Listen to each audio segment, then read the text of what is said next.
Giants. They fell from heaven.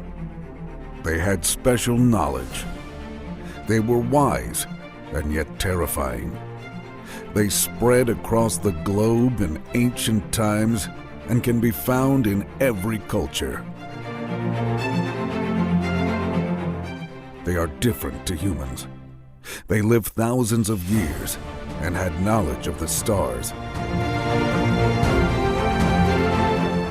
They built grand stone monuments on every continent, and they are even spoken of in the Bible.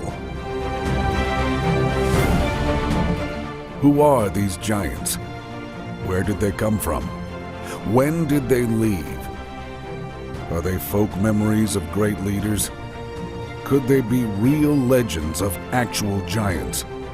Or are they aliens descended to Earth in ancient times?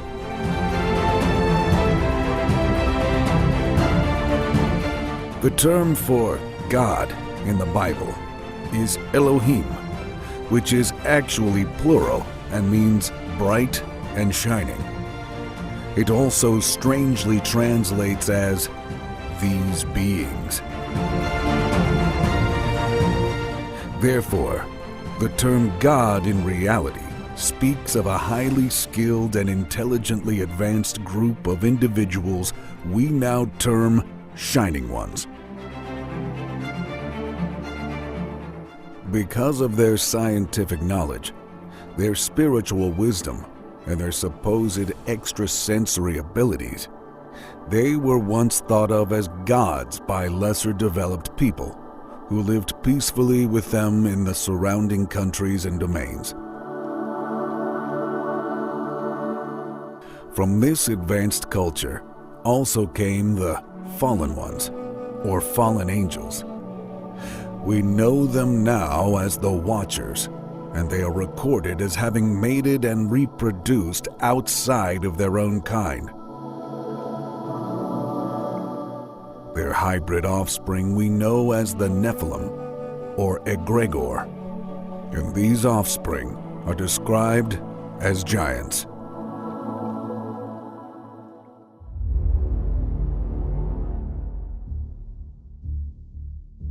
Around the turn of the 19th century, there were hundreds of reports from reputable sources of giant skeletons unearthed from ancient burial mounds across America.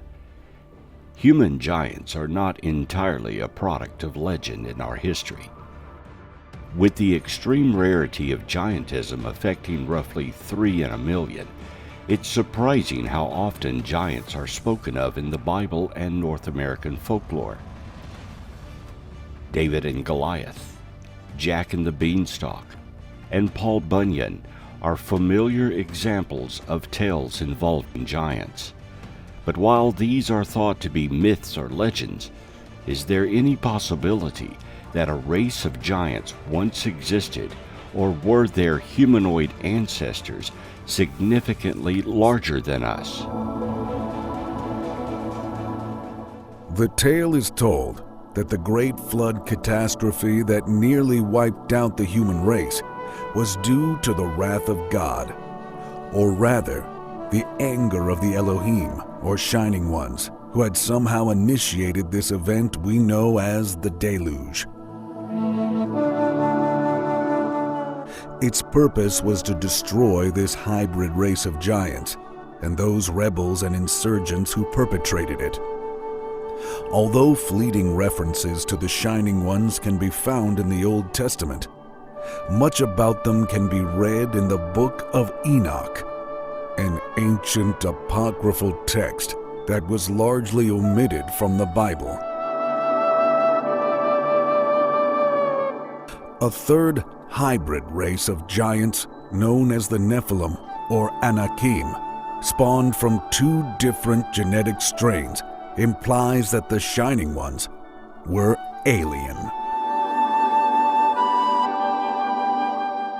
This then is a little taster of how deep the tales of giants across the globe can go. From fallen angels to great floods, their history is rich, complex, and fascinating. Giants have been a part of human mythology and folklore for centuries. They appear in stories and legends from around the world, and their sheer size and strength have captured the imaginations of people of all ages. From the Norse giants to the giants of Greek mythology, the legends of these colossal creatures are as varied as the cultures they come from.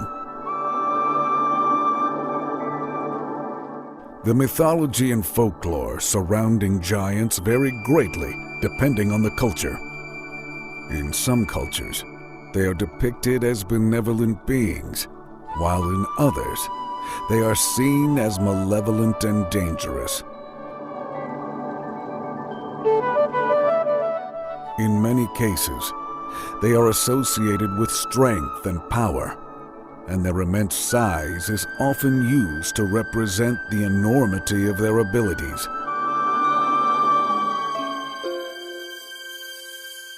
According to Paiute oral history, the Sitika, or Sahi, are a legendary tribe of red-haired cannibalistic giants, the remains of which were allegedly found in 1911 by guano miners in Nevada's Lovelock Cave.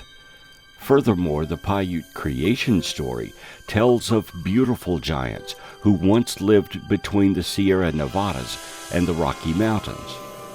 After giving birth to a disfigured child, the giants treated the child so poorly that the Great Spirit responded by making the land hot and desolate and allowing enemies to conquer the giants. Only 2 giants survived, Paiute and his wife, both of whose skin became brown from eternally living in the hot desert. Aztec mythology features Quintamensen, a race of giant men created in one of the previous solar eras. They are credited with the construction of Teotihuacan. In Norse mythology, giants were known as Jotuns. These beings were often depicted as being enemies of the gods and were seen as chaotic and unpredictable. They were often associated with natural disasters such as earthquakes and floods, and their size and strength were used to represent the overwhelming power of nature. In Celtic mythology, giants were known as Fomorians. These creatures were said to be the original inhabitants of Ireland, and they were often depicted as monstrous beings with multiple heads and arms. They were associated with the sea and were said to be responsible for storms and shipwrecks. A race of giants of the same name also lived in Scotland. In Greek mythology, giants were known as gigantes. These beings were said to be the offspring of the gods and the earth, and they were often depicted as towering figures with incredible strength. In some stories, they were said to have been defeated by the gods in a great battle known as the Gigantomachy. Giants also feature prominently in the folklore of many other cultures around the world. In Native American mythology, the Iroquois tell the story of the giant Stonecoat, who was said to have created the mountains and rivers. In Hindu mythology, the giant Rakshasa was a powerful demon who terrorized the gods and humans. Giants appear in folklore of cultures worldwide as they represent a relatively simple concept, representing the human body enlarged to the point of being monstrous. Giants evoked terror and remind humans of their body's frailty and morality. They are often portrayed as monsters and antagonists, but there are exceptions. Some giants intermingle with humans in a friendly way and can even be part of human families, with their offspring being portrayed as regular humans. In folklore from all over Europe, giants were believed to have built the remains of previous civilizations. A Danish historian thought giants had a hand in the creation of megalithic monuments. Similarly, the Old English poem Seafarer speaks of the high stone walls that were the work of giants. Natural geologic features, such as the massive basalt columns of the Giant's Causeway on the coast of Northern Ireland, were attributed to construction by giants. Many giants in English folklore were noted for their stupidity. Other English stories told of how giants threw stones at each other, which were used to explain many great stones on the landscape. Giants figure in folklore and fairy tales, such as Jack and the Giant Killer, the giant who had no heart in his body, Nix Naught Nothing, Robin Hood, and the Prince of Argon. Young Ronald and Paul Bunyan. Orgs are humanoid creatures, sometimes of gigantic stature, that occur in various sorts of European folklore. Is it possible that many of these folklore tales are based on actual events? Could a race of giants have once lived around the world and in North America? There is evidence to suggest they did. Despite the differences in the way that giants are portrayed in different cultures, there are some common themes that run through many of the stories. One of these is the idea that giants are often associated with the natural world, particularly with the elements of the earth, wind, and water. They are seen as being part of the natural order of things, and their immense size and strength are used to represent the power of nature. Another common theme is the idea that giants are often seen as either protectors or destroyers. In some stories, they are portrayed as benevolent beings who protect humans from danger or help them in times of need. In others, they are seen as malevolent creatures who cause chaos and destruction. In some cultures, giants are also associated with the concept of time. In Norse mythology, the giant Ymir was said to have been the first being to exist and was responsible for creating the world. Similarly, in Greek mythology, the giant Kronos was the personification of time and was said to be the father of the gods. Giants continue to be a popular subject in modern culture, appearing in books, movies, and video games.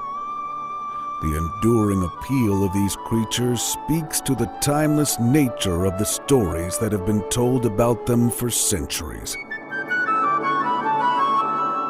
Whether they are seen as protectors or destroyers, benevolent or malevolent, giants continue to capture our imaginations and remind us of the power and mystery of the natural world. In western Nevada, on the outskirts of the Humboldt Sink, is a small cave. It's hot and dry and isolated, but wasn't always so. It was once part of enormous Lake Tehatin and Pleistocene epoch lakes some 13,000 years ago, and at the time, one of North America's largest lakes. But it eventually dried up, leaving a number of smaller lakes, among which was Humboldt Lake. The cave was on its shore, and in it lived a race of natives who hunted and fished and enjoyed a life of plenty. But there's a shocking twist. Researching these people, you'll find that the archaeological and historical evidence tells us they were not common Native Americans. They were the Sitaka, a race of red-haired giants, 10 feet tall, who terrorized their neighbors with cannibalism.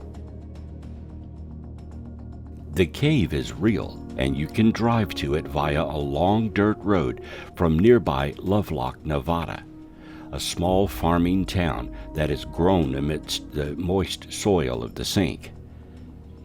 The stories are real too. All you need to do is Google for red-haired giants and you'll find a raft of websites repeating the same tale. Guano miners in the cave found so many relics that in 1912 they turned the site over to a University of California anthropologist who recovered thousands of artifacts.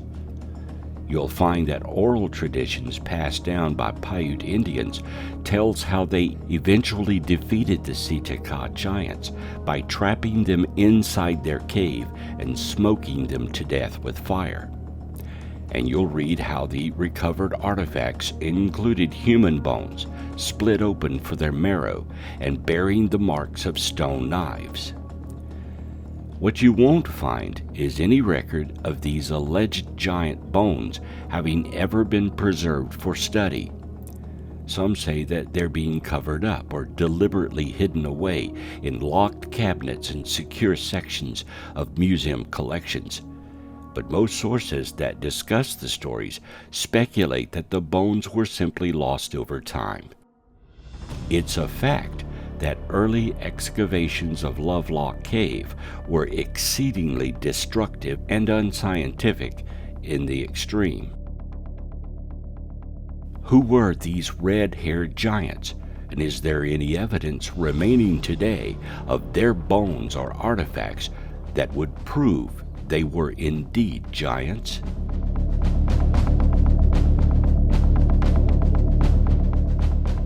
The Nephilim are mysterious beings or people in the Hebrew Bible who are large and strong.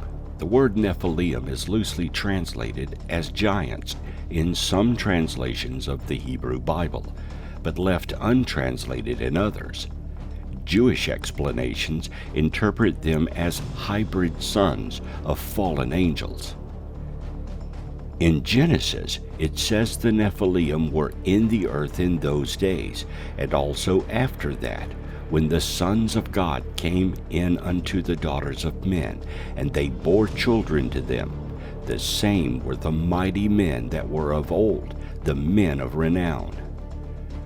Now, this appears to suggest that there was a race of giants in the past, before our recorded history, and they were considered to be mighty, and they contributed to the human race.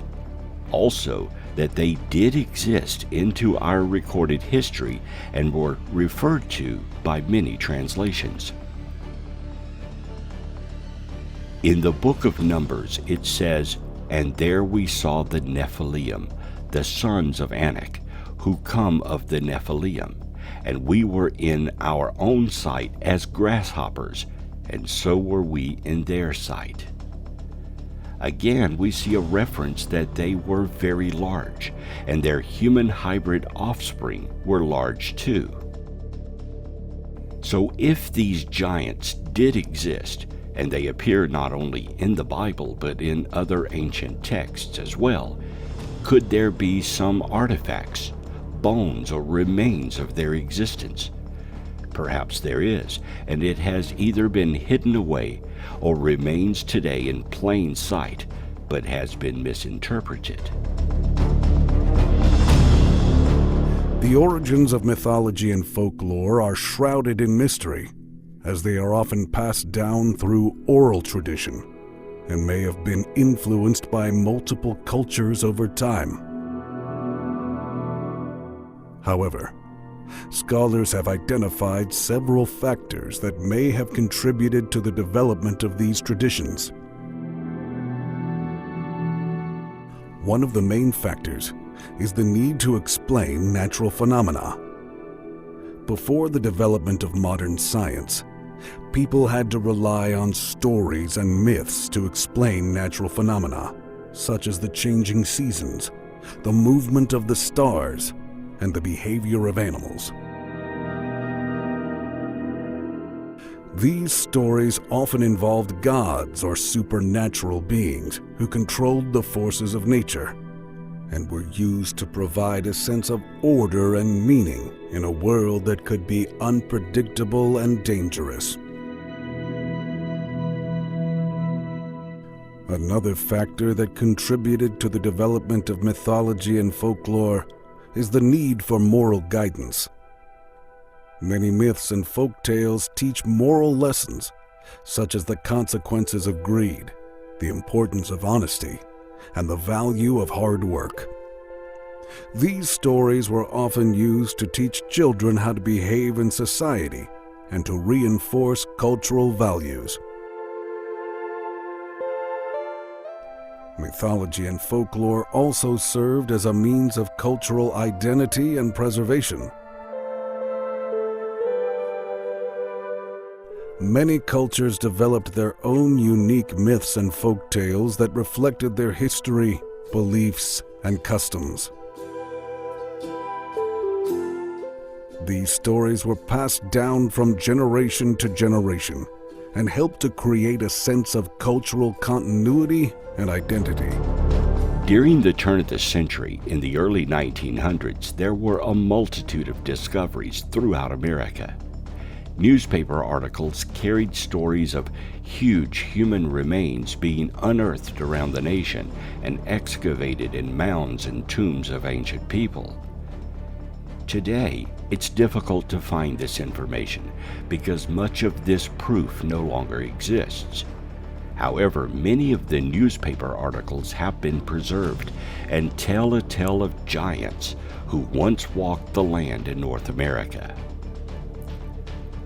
In January 1841, an article appeared describing bones and a skull discovered on the eastern shore of Pascagoula Bay in Jackson County, Mississippi. Near its mouth are the ruins of an ancient fortification, built apparently many centuries ago. It appears to have been constructed chiefly of seashells. Within this ruin, several feet below the surface, have been found charred coals and fragments of a particular kind of earthenware, together with many human bodies. Among them were discovered parts of a human skeleton of gigantic proportions. The upper part of the skull was said to be sufficiently large to fit loosely over the largest modern head. Again, in October 1845, an article was printed. The Madison Banner states on the most reliable authority that a person in Franklin County, Tennessee, while digging a well, found a human skeleton at the depth of 50 feet, which measures 18 feet in length. The immense frame was entire, with an unimportant exception in one of the legs. It's been visited by several of the principal members of the medical facility in Nashville and pronounced unequivocally by all the skeleton of a huge man. The bone of the thigh measures 5 feet, and it was computed that the height of the living man, making the proper allowance for muscles, must have been at least 20 feet tall.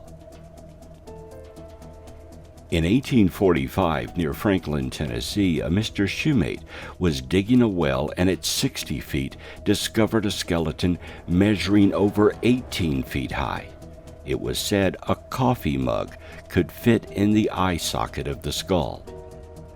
The bones of the thigh and leg measure 6 feet 6 inches.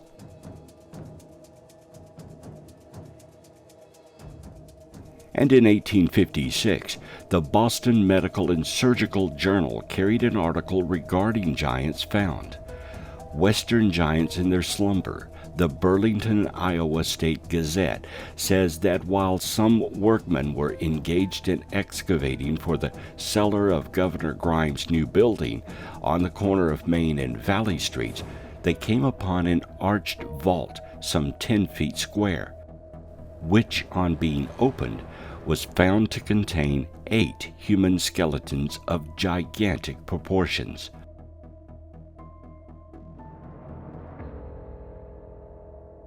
The walls of the vault were about 14 inches thick, well laid up with cement or indestructible mortar. The vault is about 6 feet deep from base to the arch. The skeletons are in a good state of preservation, and we venture to say are the largest human remains ever found, being a little over 8 feet long. Numerous articles about giant human skeletons found continued until 1922. What happened to all these bones? Where did they end up?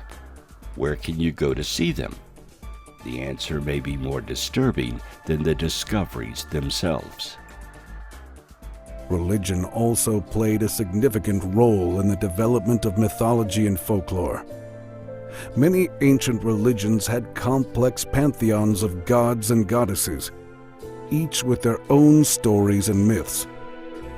These stories were used to explain the nature of the gods, their relationships with each other, and their roles in the world.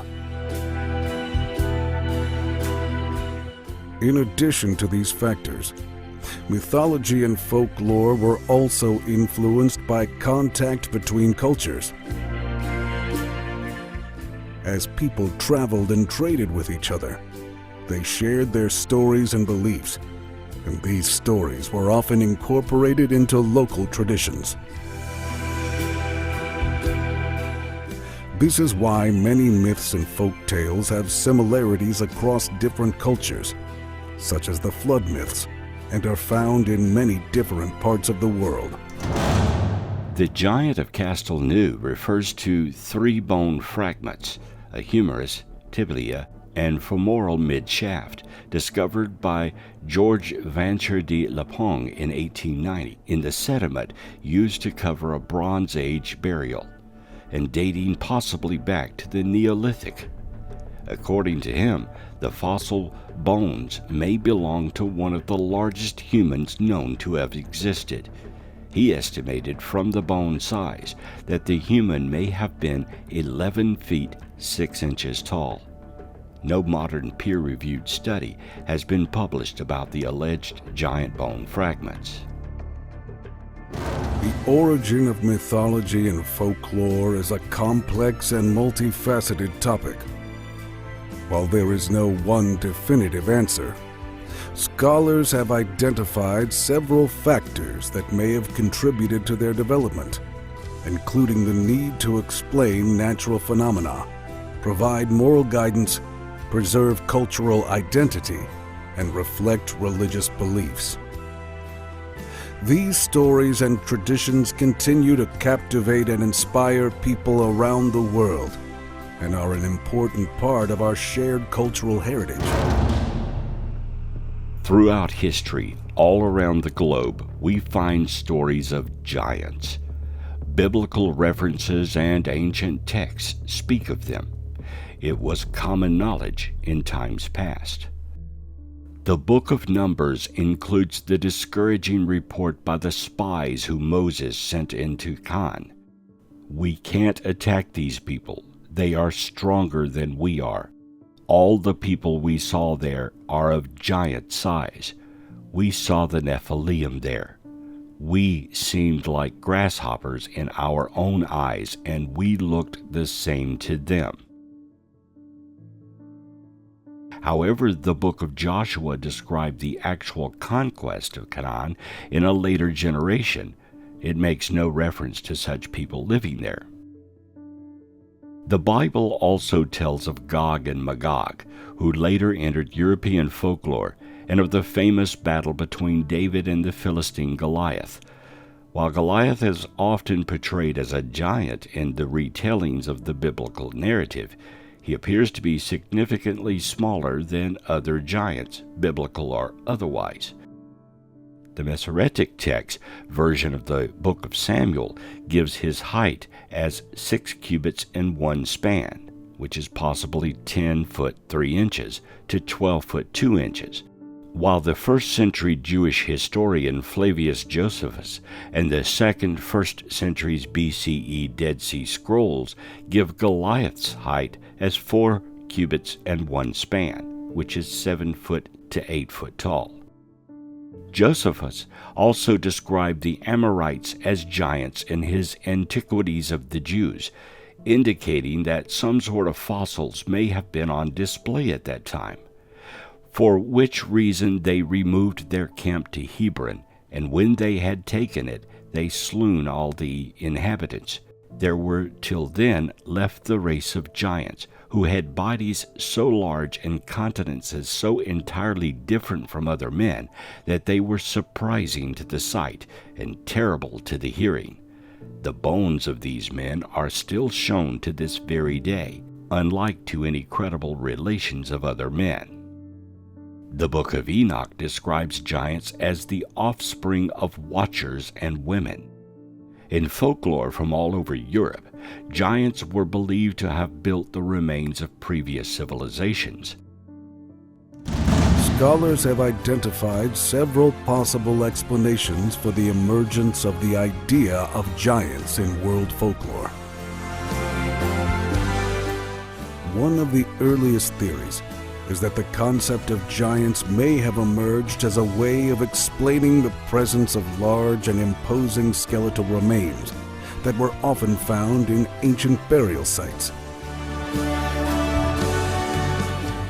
These remains were often interpreted as belonging to giant creatures or beings, and stories about these giants may have emerged as a way of explaining their existence.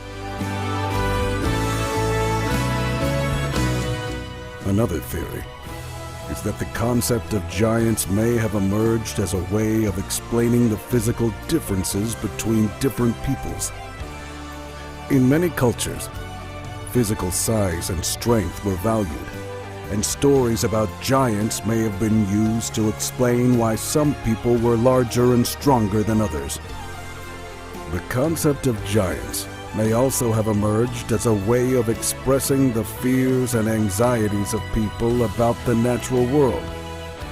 In many cultures, natural disasters such as floods, earthquakes, and volcanic eruptions were attributed to the anger of the gods. Giants may have been seen as an extension of this concept, representing the forces of nature as larger-than-life figures that could cause destruction and chaos. Marco Polo wrote of encountering giants in Zanzibar, who were so strong they can carry as many as 4 ordinary men. Mid-20th century journalist Glenn D. Kettler said of the Watusi tribe east of the Congo, men towering 7 or 8 feet are a common sight. Throughout history, giants appear, not as fanciful stories or metaphor, but as real living beings. If these giants did exist, there should be some record of them.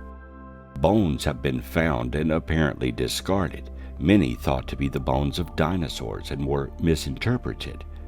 However, bones may not be the only evidence left behind. Is it possible that some of the gigantic monuments still standing today could have been the work of giants? In some cultures, giants were also associated with supernatural abilities or magical powers. They were often depicted as possessing immense strength, intelligence, and even the ability to control the elements. These stories may have emerged as a way of expressing the awe and wonder that people felt towards the natural world. It is also possible that the concept of giants emerged as a way of expressing social or political power dynamics. In many cultures, rulers and leaders were seen as larger-than-life figures, possessing power and authority that was beyond that of ordinary people. Stories about giants may have emerged as a way of expressing the power and authority of rulers in a symbolic and metaphorical way.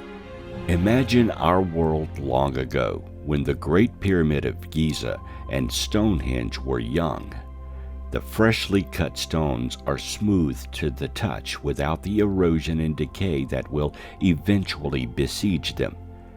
Their towering architecture rises into the sky as a beacon of human ingenuity and accomplishment.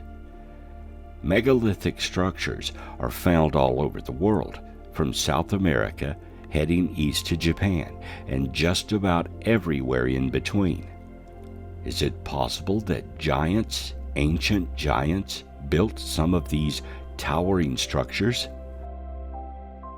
Construction of the Great Pyramid and the megalithic foundation at Baalbek Temple Complex in Lebanon still stump scientists. If giants existed, they would naturally have an advantage over a typical man in constructing large megalithic structures.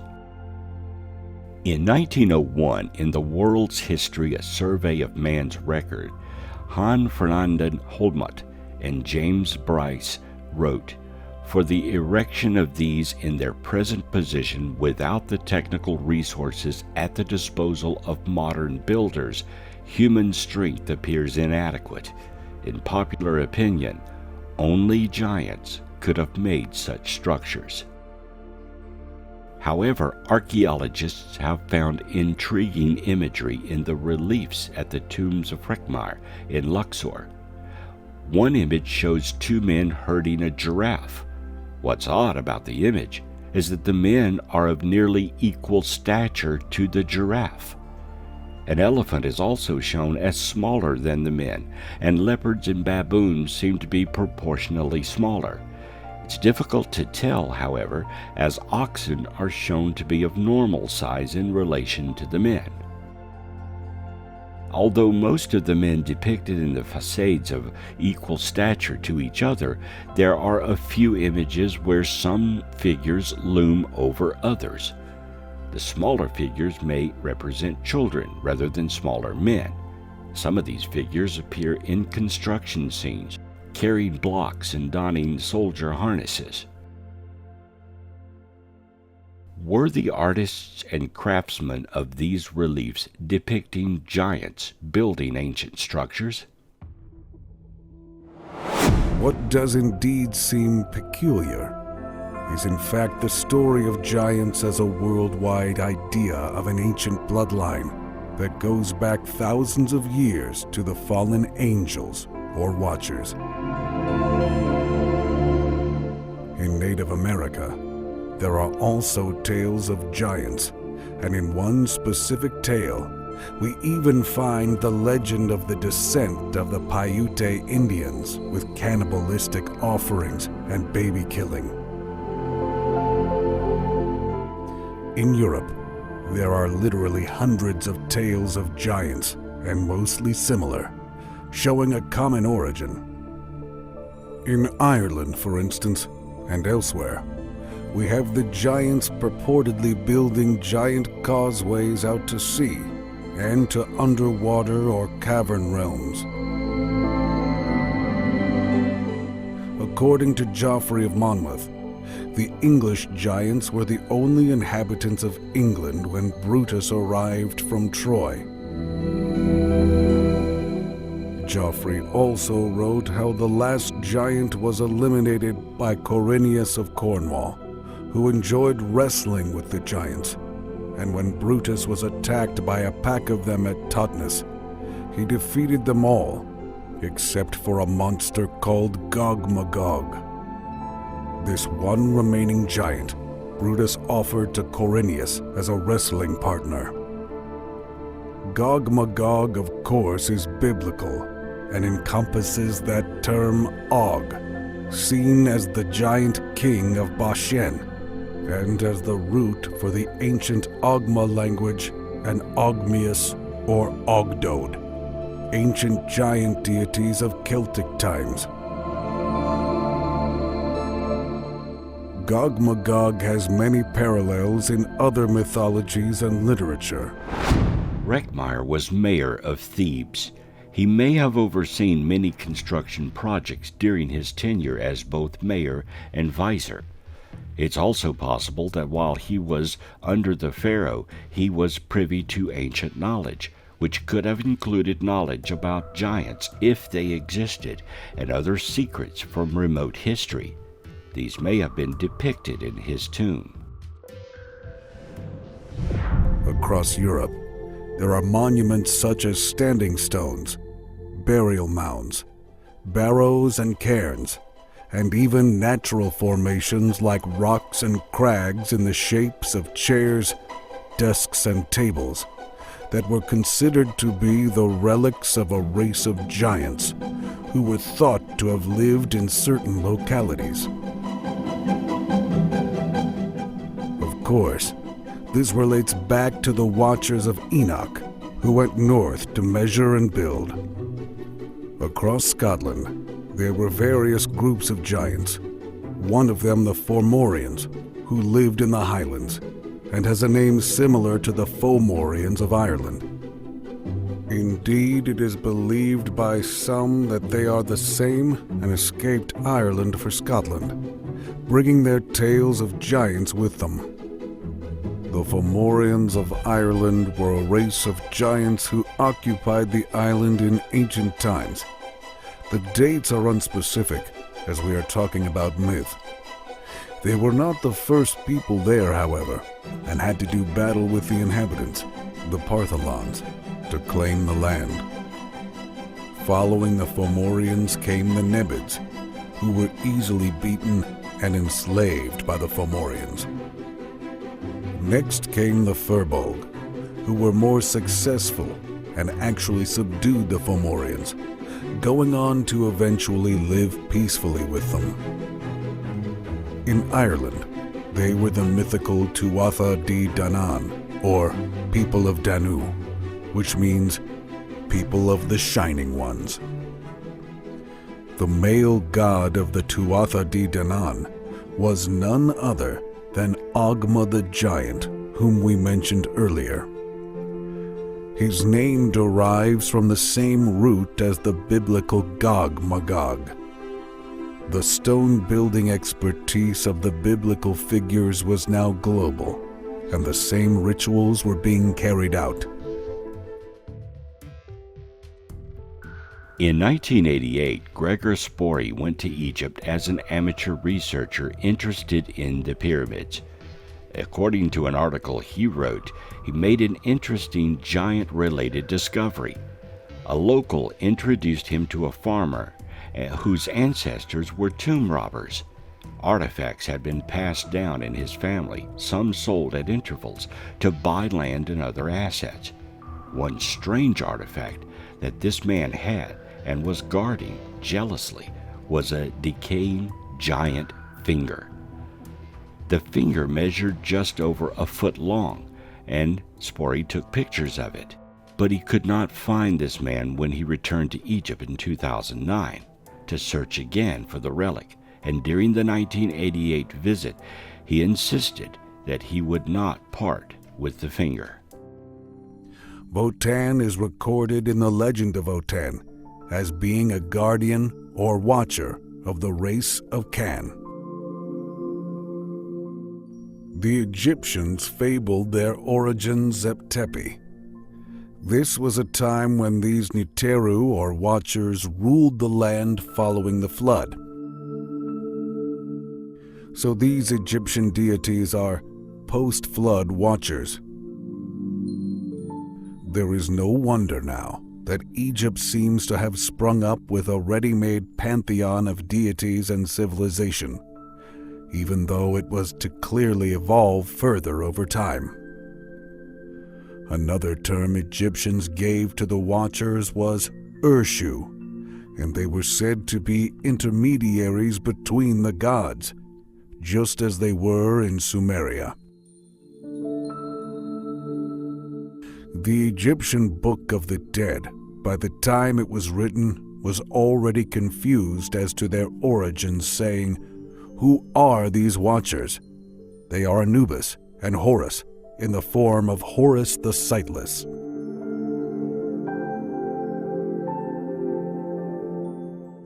It seems from even a short biblical and Middle Eastern study that various tribes or nations had indeed emerged from these early Watchers or giants.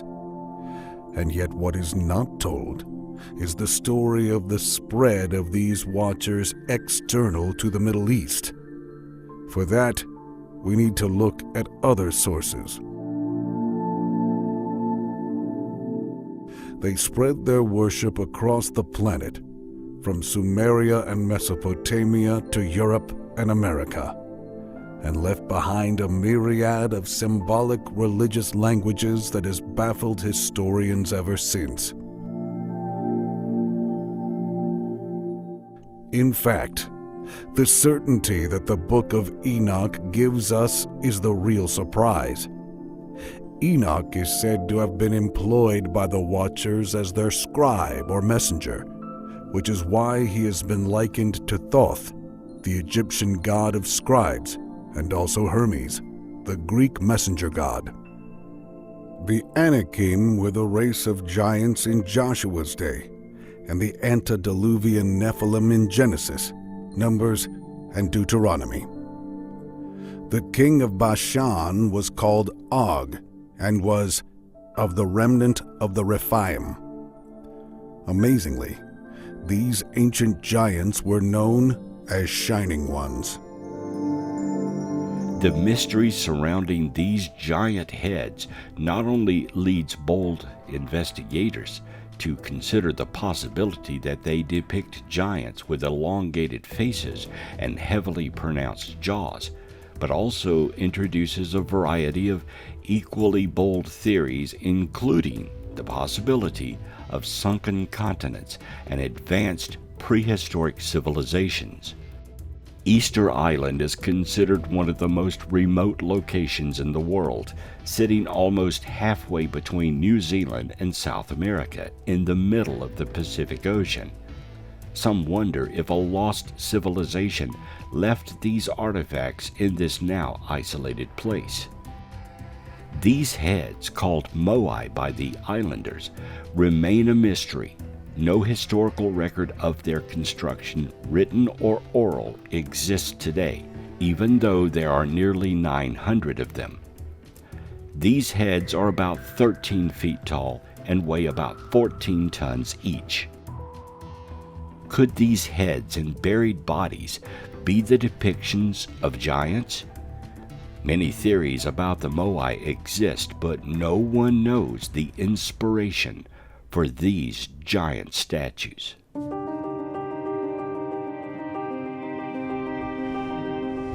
We also see that these holy ways included astrology and dream interpretation. This method of divination is highly related to the waking-sleeping state called the hypnagogic, and is part and parcel of the method of enlightenment and shining. They, however, chose to pick a fight with the Firbolg, dealing out land and privileges to the Fomorians. They even intermarried. The name Fomorians comes from FOMO, giant or pirate. This is the same story as related by Enoch about the Watchers who mated with the lower classes. What reason could there be for this later wave of Shining Ones, under the title Tuatha De Danann, to be more lenient on the Fomorians than the Firbolg? It may be because they already knew each other as giant watchers and gods of ancient Sumerian myth. It is possible that the Firbolg were also fallen watchers.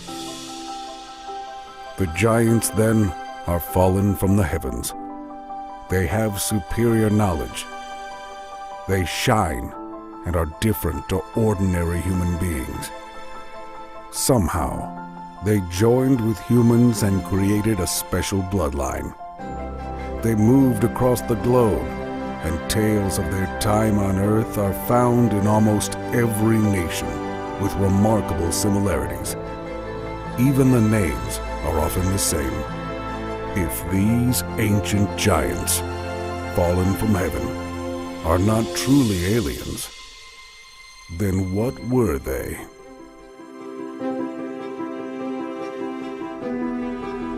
Jim Vieira has made it his mission to explore the mystery behind these mounds and others where there is documentation of unearthed skeletons, often of gigantic proportions. He's a stonemason by trade and found himself intrigued after finding a plethora of mysterious stone mounds throughout New England. He found that the construction and particularly the stone work of these mounds was impressive considering the level of technology at the time. He also noticed that the orientation of the mounds was such that the entrances faced a direction that was in alignment with the sun during equinoxes. The mounds were built with massive stones and were present long before colonists from Europe crossed over. Vieira uncovered old reports in New England of giant skeletons unearthed from these mounds, often with 2 rows of teeth and jaws that could fit over the head of a normal-sized human. The skeletons ranged in length from 7 to 10 feet tall. While this may sound ridiculous at first glance, it was not an isolated incident and is supported by reports from reputable news sources of the time. Discoveries of the giant skeletons were found all over the Northeast, from Martha's Vineyard and Deerfield Valley, Massachusetts, to Vermont and upstate New York. Other reports of the discovery of buried giants were also found in the South, Midwest, and West Coast. In the Ohio River Valley, a report from a local paper that was backed up by Scientific American found bodies of several giants buried under a 10-foot-tall mound. One female skeleton was found holding a 3.5-foot-long child. Another of the giant skeletons was buried in a clay coffin, and an engraved stone tablet was also recovered. This particular mound was 64 feet long by 35 feet wide. Both giants and aliens are often described as having superhuman abilities, such as incredible strength, speed, and agility. They are also often depicted as having non-human physical characteristics, such as multiple heads or limbs. Another argument for the idea that giants were aliens comes from the fact that many ancient cultures had stories of encounters with beings from other worlds. These stories often describe beings with advanced technology and abilities beyond human comprehension, which could be interpreted as extraterrestrial beings. In addition to these arguments, there are also several pieces of physical evidence that suggest that giants were aliens. For example, there have been reports of ancient artifacts and structures that seem to be impossible to create using human technology. These structures could be evidence of ancient encounters with advanced extraterrestrial beings. While some may dismiss the idea that giants were aliens as fanciful speculation, it is important to remember that many scientific theories and discoveries started out as seemingly outlandish ideas. The fact that there is evidence to support the idea that giants were aliens should at least warrant further investigation and exploration. Before there were humans on Palanine, the story goes that a battle was fought between the gods and the giants. Traces of the giants' demise continue to be seen to this day.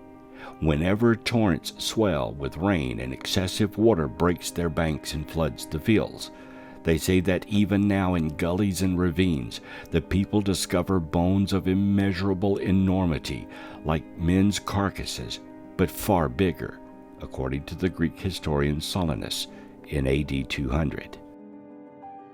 The ancient Greeks told stories of giants describing them as flesh and blood creatures who lived and died and whose bones could be found coming out of the ground where they were buried long ago. Indeed, even today, large and surprisingly human-like bones can be found in Greece. Modern scientists understand such bones to be the remains of mammoths, mastodons, and woolly rhinoceros that once lived in the region. But ancient Greeks were largely unfamiliar with these massive animals, and many believed that the enormous bones they found were the remains of human-like giants. Any non-human traits in the bones were thought to be due to the grotesque anatomical features of giants. And it came to pass, when men began to multiply on the face of the earth, and daughters were born unto them, that the sons of God saw the daughters of men that they were fair, and they took them wives of all which they chose. There were giants in the earth in those days, and also after that, when the sons of God came in unto the daughters of men, that they bare children to them, the same mighty men which were of old, men of renown. Genesis 6, 1-4. Is this the idea that man has denigrated and actually reduced in stature since those ancient days? In the Bible and elsewhere, these enigmatic characters have been called giants or men of renown. The stories of giants around the world in myth and folklore are indeed the folklore memories of the watchers of the Bible, otherwise termed giants. These giants had spread into Egypt and are to be found initially in the Egyptian term Ta-Neter, being the land where the gods were said to have come from, meant also land of the watchers, and so they had come from the same place. In fact, Ta-Neter is the land of Shinar, or Sumer. The gods in Egypt were called Neteru, or watchers, and this included the great father Ptah, which actually means he who fashioned things by carving and opening up. According to Greek myth, the giants were the children of Uranus and Gaia, but were also never born. Afraid the giants would be too powerful, Uranus would not allow them to be born, imprisoning them in Gaia's womb. Uncomfortable, Gaia convinced her older son Kronos to attack Uranus. He did, and the blood that spilled on Gaia released the giants from their prison. Kronos took power but was soon overthrown by the god Zeus. The giants were enraged by the defeat of their savior and brother, and they took up trees as clubs and boulders as missiles, waging war on Zeus and the other Greek gods. But the giants were ultimately defeated and buried under mountains where their tormented shivers were said to cause earthquakes and volcanic eruptions. There is, however, a theory that the giants found in mythology and folklore around the world may actually be aliens from another world. While this theory is not widely accepted by mainstream scholars, there is evidence to suggest that there may be some truth to it. One of the primary pieces of evidence to support this theory is the sheer size and strength of the giants. In many stories, they are depicted as being far larger and stronger than any human could be. This could be explained by the fact that they are not human at all, but rather beings from another planet or dimension. Another piece of evidence to support this theory is the fact that many of the stories about giants involve them interacting with humans in ways that seem unusual or unnatural. For example, in some stories, they are said to have taught humans how to build structures or grow crops, which could be seen as a form of advanced technology.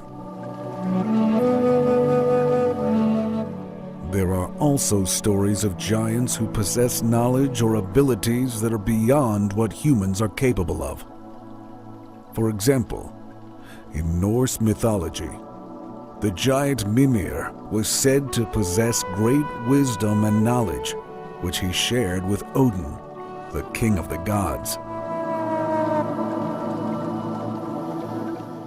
Some scholars also point to the fact that there are similarities between the stories of giants and stories of extraterrestrial encounters in modern times. In both cases, there are accounts of beings who are far larger and more powerful than humans, who possess advanced knowledge and technology, and who are able to communicate with humans in ways that are not entirely understood. It is worth noting, however, that not all scholars agree with this theory. Some argue that the stories of giants can be explained by natural phenomena or by the exaggeration of real historical figures. Others point out that there is no concrete evidence to suggest that aliens from another planet have ever visited Earth. Despite the lack of concrete evidence, the idea that giants from mythology may be aliens from another world is an intriguing one. It speaks to our fascination with the unknown and our desire to understand the mysteries of the universe. Whether or not this theory is true, the stories of giants and their incredible abilities continue to capture our imaginations and inspire us to explore the possibilities of what lies beyond our own world. The people of Tingis, modern-day Tangier, Morocco, once boasted that their city's founder was a giant named Antaeus, who was buried in a mound south of town. To test the claim, Roman soldiers dug into the mound in 81 BC. Much to their surprise, an enormous skeleton surfaced, which they then reburied with great honors. Throughout antiquity, stories of giants, their bones, and other relics were found and later reburied, leaving no evidence of the human people they encountered. Since giants were often thought of as evil or enemies, their remains were discarded with no thought to how important the remains could be, or destroyed to prevent the spirits of the giants from returning. So evidence of giants are few and far between. Let us now explore some of the evidence that supports the idea that aliens came to Earth in ancient times. Many ancient texts and artworks depict beings that resemble what we could today describe as aliens. For example, the ancient Sumerians depicted beings with elongated heads and large eyes in their artwork. These beings, known as the Anunnaki, were said to have created humans and helped to shape human civilization. Similarly, in Hindu mythology, there are stories of the Vimanas, flying machines, that were said to have been used by the gods. These machines were described as being able to fly through the air and even into space. There are also numerous stories from ancient Egypt that describe beings who came down from the sky and interacted with humans. For example, in the story of Ra and the egg, Ra is said to have come down from the sky in a ship and impregnated a woman, who gave birth to a son who would become the next king. In addition to texts and artwork, there are also numerous artifacts and structures that suggest that aliens may have visited Earth in ancient times. For example, the ancient Nazca lines in Peru depict enormous shapes that can only be seen from the air. Some theories suggest that these shapes were created as landing strips for extraterrestrial spacecraft. Similarly, the Egyptian pyramids are another example of an ancient structure that has been linked to extraterrestrial visitors. The precise engineering and construction techniques used to build the pyramids have led some to suggest that they could not have been built without the help of advanced technology.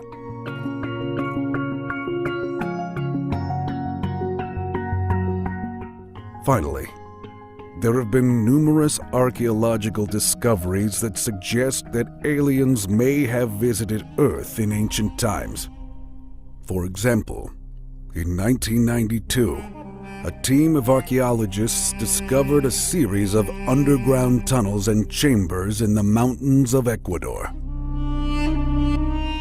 These tunnels were said to contain artifacts and writings that were thousands of years old, and that described encounters with extraterrestrial beings. Similarly, in 2013, a team of researchers discovered a series of ancient rock carvings in the Egyptian desert. These carvings depict what appear to be beings with elongated heads and large eyes, similar to the Anunnaki depicted in Sumerian artwork.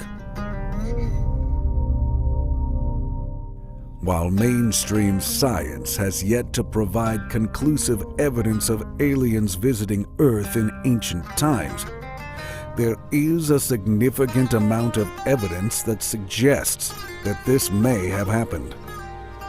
From ancient texts and artwork to artifacts and structures, there are numerous clues that point to the possibility of extraterrestrial visitors. While the truth may never be known for certain, the idea of aliens visiting our planet in ancient times continues to captivate our imaginations and inspire us to explore the mysteries of the universe. Over 1,000 accounts of 7-foot and taller skeletons have reportedly been unearthed from ancient burial sites over a 200-year period in North America. Newspaper accounts, town and county historians, letters, scientific journals, diaries, photos, and Smithsonian ethnology reports have carefully documented this. These skeletons have been reported from coast to coast with strange anatomical anomalies such as a double row of teeth, jawbone so large as to fit over the face of the finder, and elongated skulls documented in virtually every state.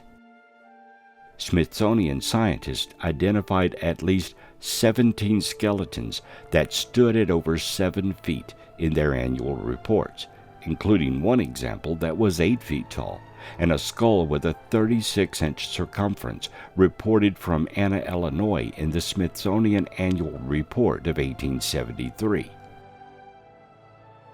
The average human skull is about 20 inches in circumference.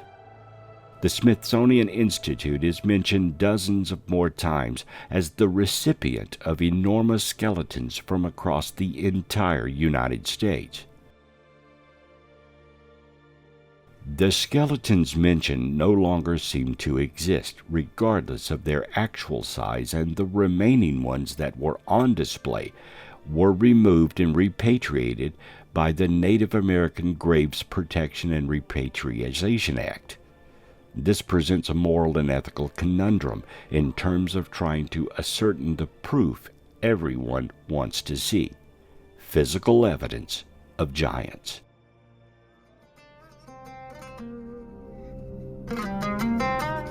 Many of our ancient gods were in fact also giants from myth. The biblical God is also etymologically linked to giants. So we have to ask the question, was this ancient giant god really an alien as well? It is not possible to definitively prove that God is an alien, as the concept of God is subjective and varies between different religions and belief systems. However, there are some theories and arguments that suggest the possibility that God may be an extraterrestrial being. One argument for the idea that God is an alien comes from the ancient astronaut theory. This theory suggests that many of the religious beliefs and texts from the various cultures throughout history are actually based on encounters with advanced beings from other planets.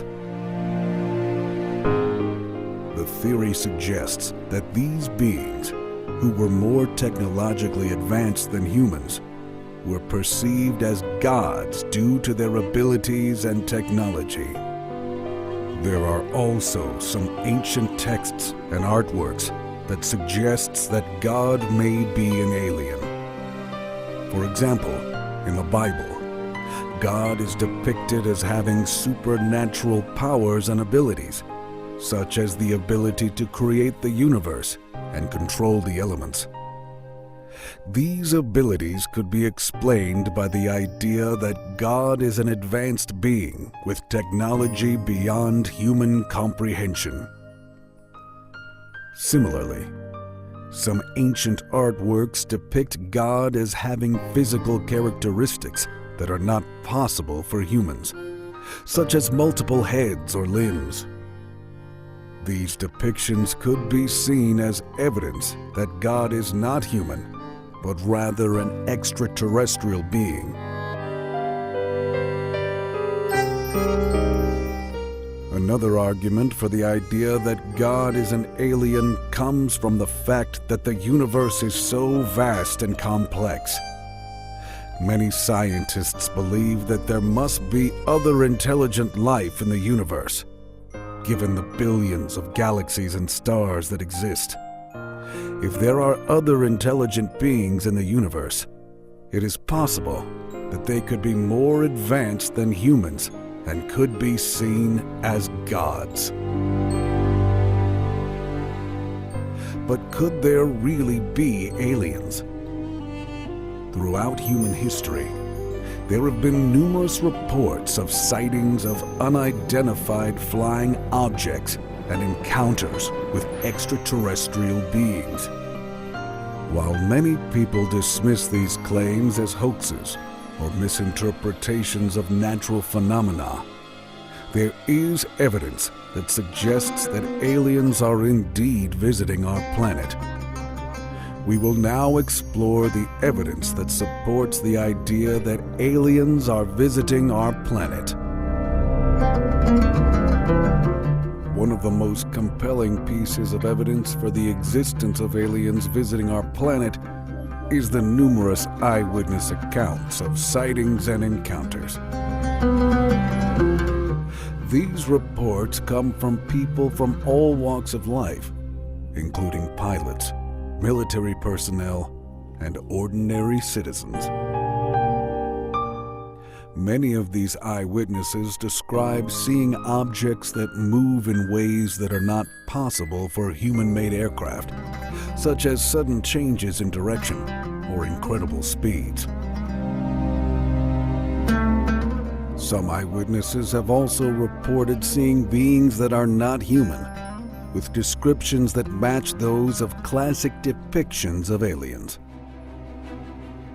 In the 1890s, Professor Frederick Ward Putnam excavated some of the mounds next to Serpent Mound and found only 6-foot-tall skeletons. But a postcard showing one 7-foot in height was recently rediscovered by researcher Jeffrey Wilson. It may have been one of those excavated by Putnam, as he was the only person to dig at the site. Ross first published this in his book, A Tradition of Giants, and it clearly states it was from Serpent Mound on the postcard. But there is still debate as to where this photo of a 7-foot skeleton was actually taken. Notice that the legs are cut off at the knees, so is 7 foot what we actually see? Or is it an estimation if he had his lower legs and feet attached? Could it have been more like 8 feet tall if the shins and feet were intact? In addition to eyewitness accounts, there is also physical evidence that suggests aliens are visiting our planet. Some of the most compelling evidence comes from the analysis of alleged alien artifacts and implants. These objects have been found in people's bodies and have been studied by experts in various fields, including science, medicine, and anthropology. While some skeptics dismiss these objects as hoaxes or natural phenomena, there are many cases where the objects have been analyzed and found to have properties that are not consistent with known human-made materials. Another type of physical evidence comes from the analysis of crop circles. These intricate patterns that appear in fields of crops have been reported around the world, and many experts believe that they are not man-made. Some crop circles have been analyzed and found to contain traces of radiation and other materials that are not present in the surrounding area. The complexity and precision of the patterns have also led many people to believe that they are the result of intelligent design. While many governments have denied the existence of aliens visiting our planet, there have been several instances where they have acknowledged the possibility. In 2017, the U.S. government released footage of an encounter between U.S. Navy pilots and an unidentified flying object. The footage shows the object moving in ways that are not possible for known aircraft and has been described as one of the most compelling pieces of evidence for the existence of aliens.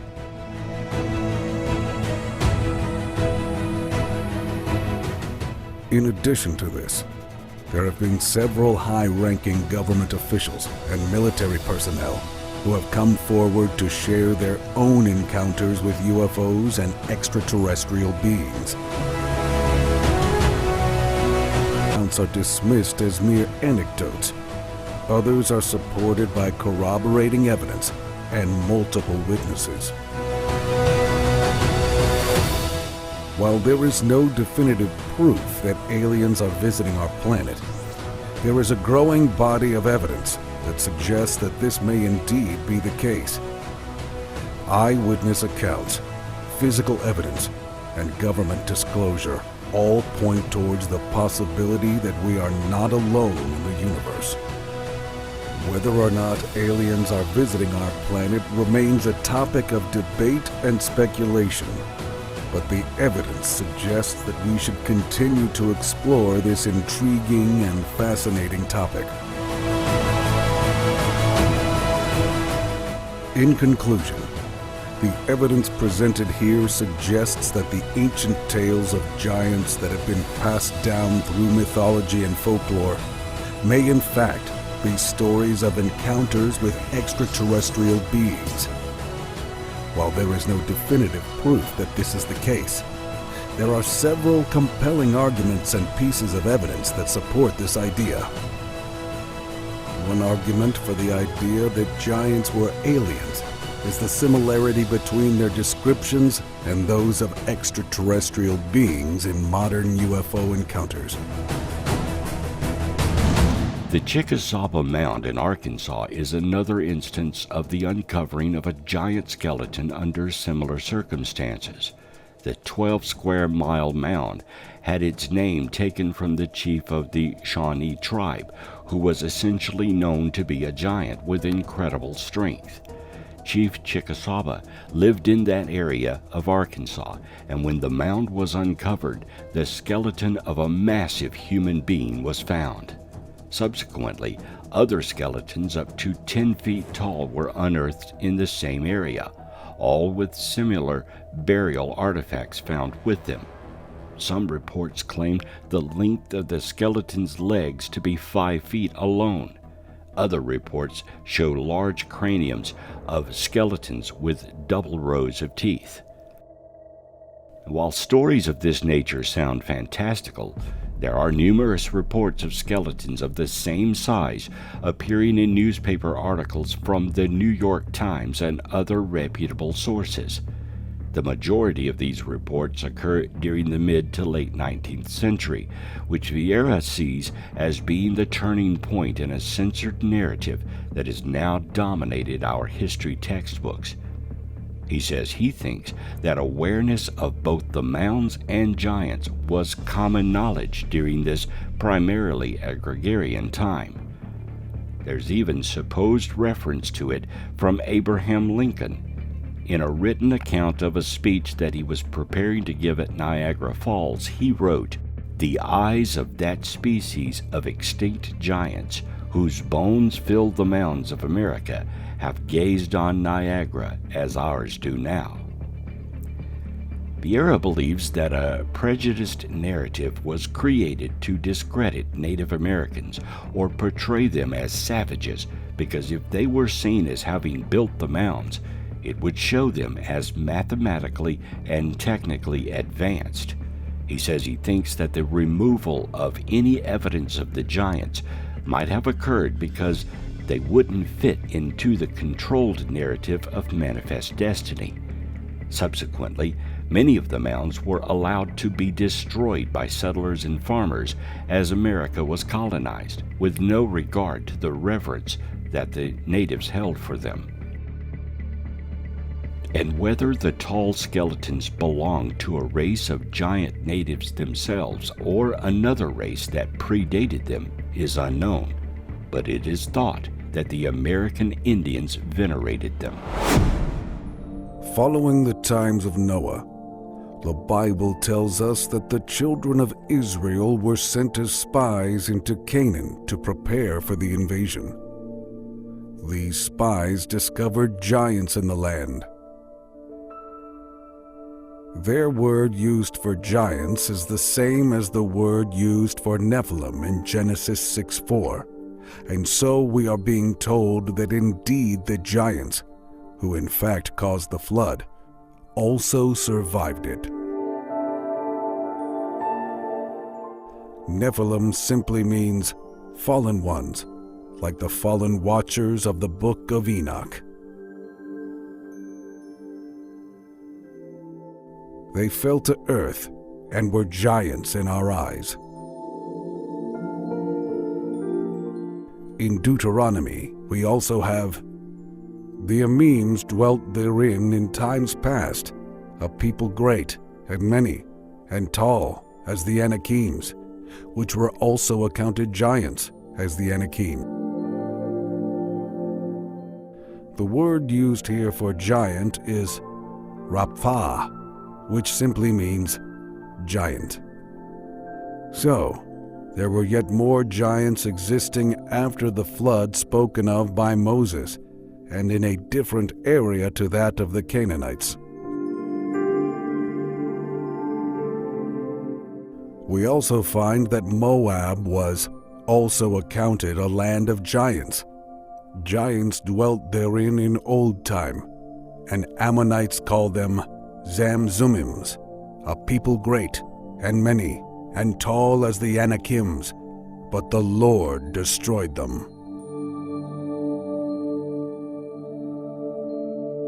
One of the giants is even named and crops up in this story several times. His name is Og, which is where we get the name ogre from, and he was the king of Bashan. For only Og, king of Bashan, remained of the remnant of giants. Behold, his bedstead was a bedstead of iron. Is it not in Rabbath of the children of Ammon?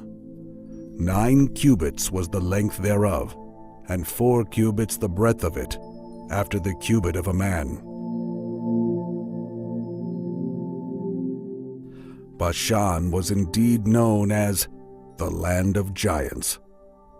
Joshua also mentions the giants, or Rephaim. These were thought to have lived in the region near Sodom and Gomorrah in the time of Abraham. It seems that it was this way before Christian times that giants began to take on their evil and demonic aspect. The Watchers were going out far and wide in order to measure, and Enoch specifically stated to the north. This would have a significant bearing upon European stories of giants who were said to have built the ancient monuments such as Stonehenge. Indeed, Bashan, the home of King Og, was said to be of huge stature, a giant city. The ancient giant known as Og was supposed to have lived for 3,000 years and walked beside the ark during the flood, thus dating him to pre-antediluvian times. Phonetically similar to Og is the Sumerian Ogma, or Ugmash, and who has been linked with the Ser Nabas, the giant land picture in England. Ogma is also part of the Shining Ones of Irish myth and legend, the Tuatha De Danann, known as Ogma Grian Einek, or He with the Countenance of the Sun, the Shining One. In Greece, he was also Apollo, the sun god. According to Greek mythology, the giants were the sons of the earth, which would link with the Hebrew sons of God. The Greek giants, the sons of Uranus and Gaia, the mother goddess, fell to earth from the blood of Uranus in much the same manner as the angels of the Hebrews, who also were against the gods. In Irish mythology, the giants were actual gods who had fallen from heaven, like stars falling to earth. And in Nordic legend, they fought against the gods. Most giants are said to live below the ground, which is symbolically a cave or underworld, the dwelling of the shaman, and are said to possess the powers of the earth goddess. The modern image of the slow and stupid giant is at odds with ancient symbolism. It is very likely that this may have been an attempt by the Christian Church to dispel the worship or reverence in the old ways.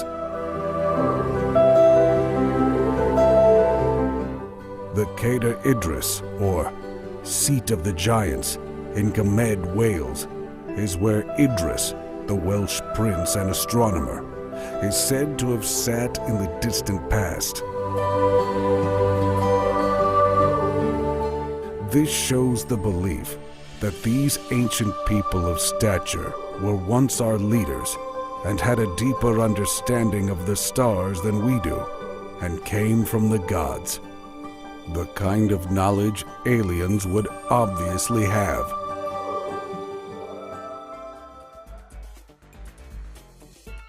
Throughout the past few years, there were numerous claims that the Smithsonian Museum either hid, destroyed, or in some way withheld the fact that large human remains were discovered in North America.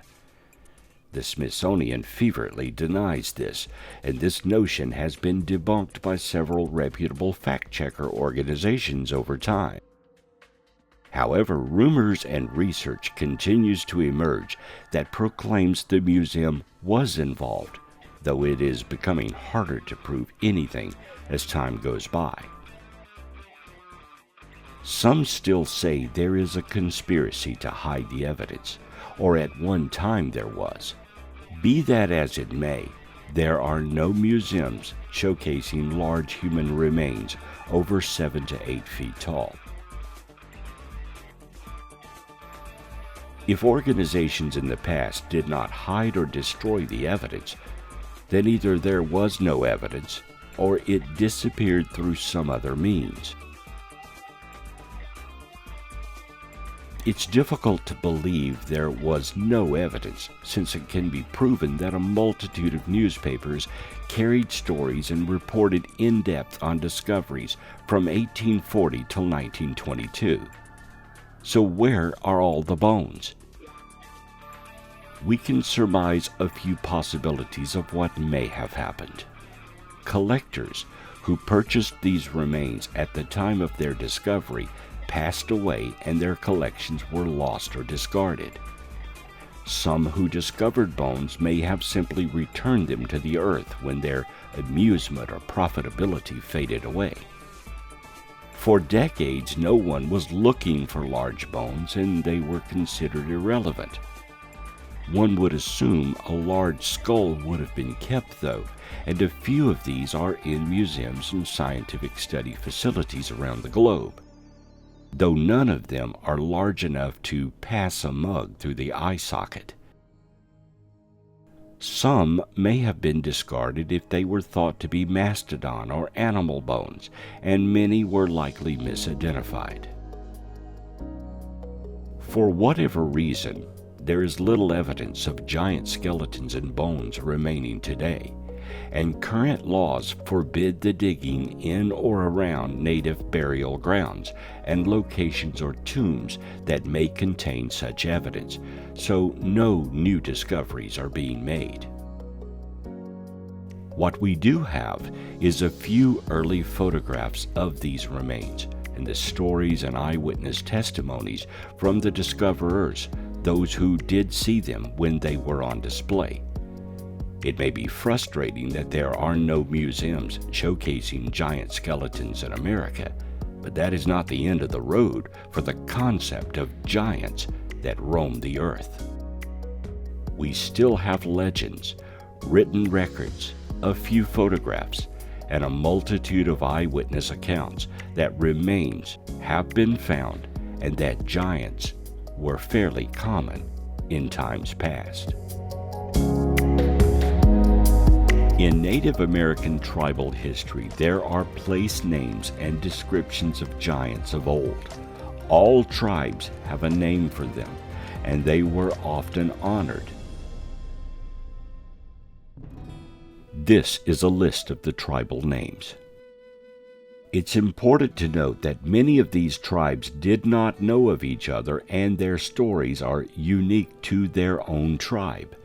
Some stories are similar in nature, but describe the giants in different ways and how big that they were. Of course, some embellishment to oral traditions and stories is to be expected. Giants in Native American folklore are usually described as being 40 to 60 feet tall, large enough to throw humans into a sack or burden basket the way a human hunter would do with rabbits.